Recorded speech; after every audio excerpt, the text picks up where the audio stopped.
வணக்கம் and welcome to Gowri அடுப்பங்கரை. இன்னைக்கு நம்ம பார்க்க போறது ரொம்பவே சூப்பரான சுவையான சில்லி சிக்கன் எப்படி செய்யறது அப்படின்னு தான் பார்க்க போறோம். வாங்க எப்படி செய்யறதுன்னு பார்க்கலாம். அதுக்கு முன்னாடி நம்ம சேனலை நீங்க இன்னும் சப்ஸ்கிரைப் பண்ணலன்னா மறக்காம சப்ஸ்கிரைப் பண்ணிட்டு கூடவே இருக்க பெல் ஐக்கானை கிளிக் பண்ணிக்கோங்க. ஃபர்ஸ்ட் நம்ம ஒரு வானல்ல நம்ம சிக்கன் 1 கிலோ எடுத்து நல்லா வாஷ் பண்ணிட்டு வச்சிருக்கேன். அதை எடுத்து போட்டுடலாம். இது மாதிரி நல்ல ஒரு அகலமான பாத்திரத்துல வச்சுக்கோங்க. அப்பதான் நம்மளுக்கு மசாலாலாம் போட்டு பெரட்டுறதுக்கு சௌரியமா இருக்கும். இப்போ இது கூட ஒரு 2 ஸ்பூன் இஞ்சி பூண்டு பேஸ்ட் ஆட் பண்ணிக்கலாம். உங்க காரத்துக்கு ஏத்தாப்புல தனி மிளகாய் தூள் ஆட் பண்ணிக்கோங்க. நான் இப்போ 1 ஸ்பூன் அளவுக்கு ஆட் பண்றேன். அடுத்து நம்ம மீன் வறுவல் மசாலா அப்படிங்கிறது நம்மளுக்கு தனியா கடையில கிடைக்கும். அது 3ல இருந்து ஒரு 4 ஸ்பூன் அளவுக்கு போட்டுக்கோங்க.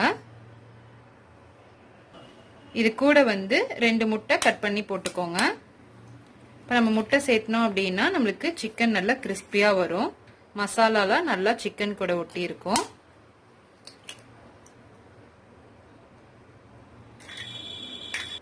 இது கூட நம்ம தேவையான அளவு உப்பு சேர்த்திக்கலாம். மீன் மசாலால ஆல்ரெடி உப்பு இருக்கும், அதனால நீங்க பாத்துக்கிட்டு சேர்த்திக்கோங்க. இது கூட ஒரு லெமனை நல்லா புழிஞ்சு விட்டுக்கோங்க. இப்ப இது எல்லாத்தையும் நல்லா கையை விட்டு நல்லா பெரட்டி விட்டுக்கலாம்.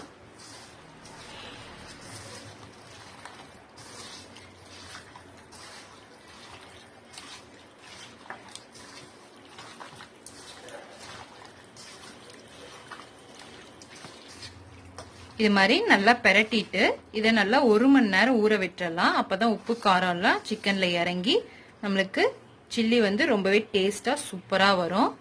இப்போ பெரட்டி வச்ச சிக்கன் நல்லா ஊறிடுச்சு. நல்லா 1 மணி நேரம் நல்லா ஊறிடுச்சு. இப்ப இதை எண்ணெயில போட்டு பொரிச்சு எடுத்துக்கலாம். இப்ப எண்ணெய் காஞ்சிருச்சு. இப்ப நம்ம ஒவ்வொன்னா போட்டு எடுத்துடலாம்.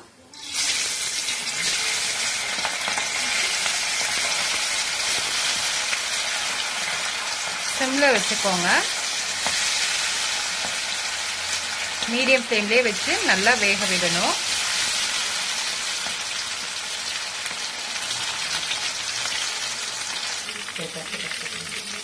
இதே மாதிரி நல்லா பெரட்டி விட்டுக்கோங்க.